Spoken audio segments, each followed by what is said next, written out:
Good morning, welcome back to my channel. ভালো আছো তোমরা? আমি ভালো নেই, সত্যি কথা বলতে আমি ভালো থাকতেই পারছি না।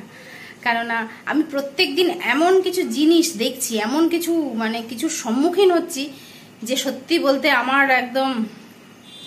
তো যাই হোক, ফালতু কথা না বলে আমি আসল কথা বলতে চলে যাই। তো আজকের ভিডিওটা সম্পূর্ণভাবে কিন্তু আমি তৈরি করেছি সীমার জন্য। কালকে সীমা একটা ভিডিও বানিয়েছিল, দুদিন আগে বোধহয় একটা ভিডিও বানিয়েছিল, যেখানে ও প্রচণ্ড পরিমাণে উত্তেজিত হয়েছিল। প্রথমে নিচে ভিডিও করলো, তারপরে ছাদে চলে গেল, ছাদে গিয়ে ভিডিও করলো। সীমার একটুখানি মাথাটা গরম, অল্পেতে উত্তেজিত হয়ে যায়। ওর সব কিছুই একটু বেশি, ও খুব অল্পেতেই মানুষকে ভালোবেসে ফেলে, খুব অল্পেতেই মানুষকে বিশ্বাস করে ফেলে, খুব অল্পতেই উত্তেজিত হয়ে পড়ে, খুব অল্পতেই মানুষকে গালাগালি দেয়, আবার খুব অল্পতেই মানুষকে দূরে সরিয়ে দেয় নিজের থেকে। আমি যখন সীমা তোমাকে প্রথম দেখি, ফার্স্ট টাইম আমার লাইভে বোধহয় একদিন আমি তোমাকে দেখেছিলাম। তো সেই দিন দেখে তোমাকে আমার একটা কি বলবো, একটা খুব নরম সরম একটা মাতৃময়ী, এরম একটা খুব সাধারণ একটা মা আর কি, মমতাময়ী একটা মা মনে হয়েছিল, যে আর কি সন্তানদের খুব ভালোবাসে, একটা সংসার আছে তার সুন্দর, এরকম কিছু একটা আমার মাথায় হয়েছিল।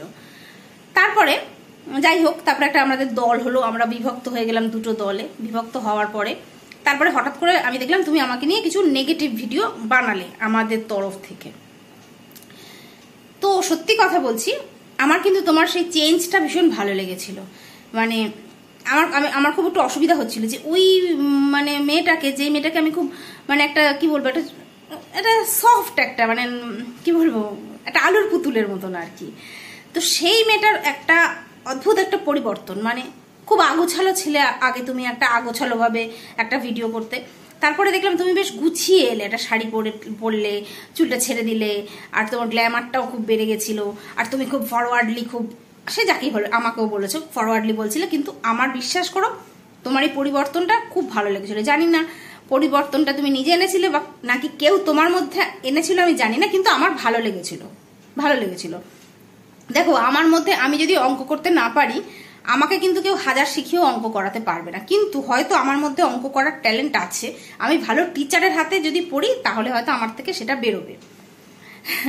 তো যাই হোক, ভালো লাগছিল। এবং আমি তোমাকে বোধহয় অনেকগুলো লাইভেও বলেছি যে সীমা, তোমার কিন্তু হবে, হ্যাঁ, যে কনফিডেন্সটা দরকার, যেই একটা স্বচ্ছতা দরকার, কি বলবো, একটা যে কথা, বিরক্ত লাগে না তোমার ভিডিও দেখতে গিয়ে, যে বোর হয়ে যাচ্ছি লাগছে না। হঠাৎ করে দেখলাম তুমি সেই দিনকে একটা অদ্ভুত ধরনের কিরকম এরকম করে কিরকম একটা অদ্ভুত, আমি সত্যি বলছি সীমা, আমি সীমার সাথে এই সীমাকে মেলাতে পারছিলাম না। কিছুদিন আগে তুমি তোমার ব্যাকগ্রাউন্ড নিয়ে কিছু আলোচনা করছিলে, তোমার কোথায় জন্ম হয়েছে, আমি সেই দিনও মেলাতে পারছিলাম না তোমাকে। সত্যি বলছে নাকি ভিউজের জন্য বলছে, নাকি মানুষকে বোকা বানাচ্ছে সীমা, ওইরকম একটা। দেখো, আমরা যতই মুখে যাই কিছু বলি না কেন, ওই জায়গাটার প্রতি কিন্তু আমাদের একটা খারাপ ধারণা থেকেই থাকে, তাই না? যে ওইখানকার মেয়ে মানেই খারাপ, ওইখানকার মেয়ে মানেই খারাপ ভাষা বলবে, ওইখানকার মেয়ে মানেই তার চলন বলন, সাজ পোশাকগুলোই আলাদা হবে। কিন্তু এখন যুগ বদলেছে, তাই না? এখন যুগ বদলেছে। তোমাকে দেখে তো আমি অবাক হয়ে গেলাম যে সত্যি, আর বিশেষ করে তোমার কথাবার্তা, তোমার জ্ঞান, তুমি যেগুলো কথাগুলো তুমি ছোটখাটো বলো, আমি জানি না তোমার শিক্ষাগত যোগ্যতা কতটুকু, কিন্তু যে তুমি কথাগুলো বলো না, খুব সুন্দর বলো সীমা। অনেক আচ্ছা এডুকেটেড মানুষের ভিডিওতেও আমি অত সুন্দর সুন্দর কথা, এতে করে বোঝা যায় কি জানো তো, শিক্ষা আমারও কম আছে, আমিও খুব বেশি শিক্ষিত নই, এইচএস আমি দিতে পারিনি। তো আমরা দেখবে এমনভাবে জীবনের সাথে আমরা লড়েছি, জীবনটাকে আমরা এত কাছ থেকে দেখেছি, যার জন্য হয়তো অনেক কিছু আমরা পুঁথিগত বিদ্যা হয়তো আমাদের নেই, কিন্তু জীবনের বিদ্যা আমাদের কিন্তু অনেকটাই বেশি আছে। তো যাই হোক, সেই দিনকে আমি সীমাকে দেখে অবাক হয়েছিলাম। ফার্স্ট তোমার চেঞ্জটা দেখে, তোমার অবাকগুলো আমি বলছি, তোমাকে দেখে আমি কতবার অবাক হয়েছি। ওই একটা অবাক হলাম, ওই মেয়েটার এই পরিবর্তন, সেই পরিবর্তনটা আমার ভালো লেগেছে, সেই অবাক হতে আমার ভালো লেগেছে। হোক না, আমাকে নিয়ে এই নেগেটিভ ভিডিও বানিয়েছো তুমি, আমাকেই বলেছো এরকম করে চোখ মেরে, আমি পারি না চোখ মারতে। যাই হোক, তোমার চোখ দুটো কিন্তু খুব সুন্দর, জানো তো, আর যখন চোখটাকে মারো বেশ ভালো লাগে দেখতে। আচ্ছা, নেক্সট টাইম অবাক হলাম যখন তুমি ওই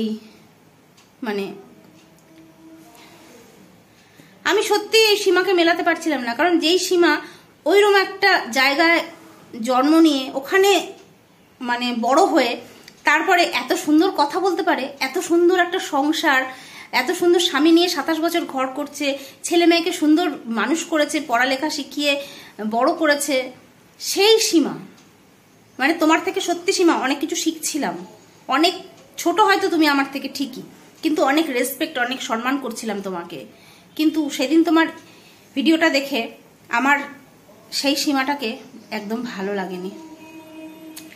একটা মানুষ তো তুমি, কতবার অবাক হবো বলো তো তোমাকে দেখে, কতবার অবাক হবো, এত অবাক করো না, বয়স হচ্ছে, কোন সময় না হার্ট অ্যাটাক হয়ে যায় আমার।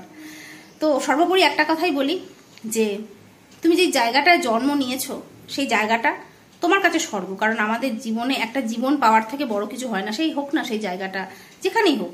কথায় বলে যে গোবরেও পদ্ম ফুল ফোটে, তুমি সেই পদ্ম যেটা গোবরে ফুটেছিল, কিন্তু পদ্ম, কিন্তু সেই পদ্ম সৌরভটাকে তুমি বজায় রাখো।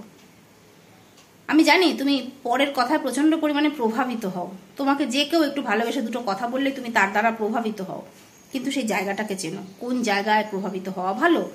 সেন্টিমেন্টাল থাকা ভালো, সেন্টিমেন্ট না থাকলে একটা মানুষের যদি অনুভূতি না থাকে সে মানুষ নাকি আবার, তাহলে তো এই যে চেয়ার, এই যে বসে আছি আমি চেয়ার, এই যে ওর না পিছনে শোকেসটা, ওই যে দরজাটা, ওদের কোনো সেন্স নেই, ওদের কোনো সেন্টিমেন্ট নেই, ইট কাট পাথর হয়ে যেতে হবে।